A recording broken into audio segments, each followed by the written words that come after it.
ঠুসে দেওয়া মন্তব্যে অনড়, হুমায়ুনকে তলব তৃণমূলের। শুভেন্দু অধিকারীকে ঠুসে দেওয়া মন্তব্যকে ঘিরে চরম বিতর্ক। ভরতপুরে তৃণমূল বিধায়ক হুমায়ুন কবির শোকজের জবাবে অসন্তুষ্ট তৃণমূলের শৃঙ্খলা রক্ষা কমিটি। এবার সশরীরে হাজিরের নির্দেশ। শুভেন্দু অধিকারী চ্যাংদোলা করে রাস্তায় ছুঁড়ে ফেলা মন্তব্যের পাল্টা দিয়েছিলেন হুমায়ুন। বলেছিলেন, আমাকে মারতে এলে রসগোল্লা খাওয়াবো নাকি, ঠুসে দেব। এই মন্তব্যে ক্ষুব্ধ দল। বিধানসভা অধিবেশন শেষে মন্ত্রিসভার বৈঠকে মুখ্যমন্ত্রী মমতা বন্দ্যোপাধ্যায় জানান অসন্তোষ। এরপরই হুমায়ুনকে শোকজ করে দল।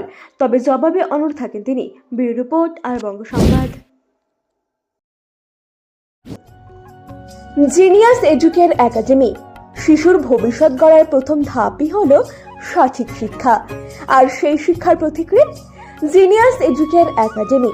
এখানে নার্সারি থেকে চতুর্থ শ্রেণী পর্যন্ত আধুনিক ও মানসম্মত মানের শিক্ষা প্রদান করা হয়, যেখানে আপনার শিশুর মেধার বিকাশ নিশ্চিত করা হয়।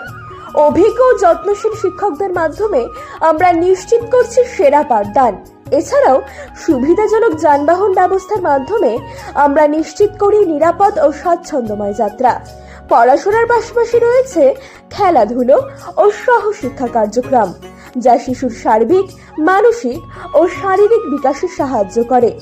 আপনার সন্তানের উজ্জ্বল ভবিষ্যতের জন্য আজই ভর্তি করুন জিনিয়াস এডুকেয়ার একাডেমিতে। যোগাযোগ করুন 919563630109 এই নম্বরে। আমাদের ঠিকানা ঘুমডাঙ্গা, রায়গঞ্জ, উত্তর দিনাজপুর। জিনিয়াস এডুকেয়ার একাডেমি, জ্ঞানের আলোয় উজ্জ্বল ভবিষ্যৎ।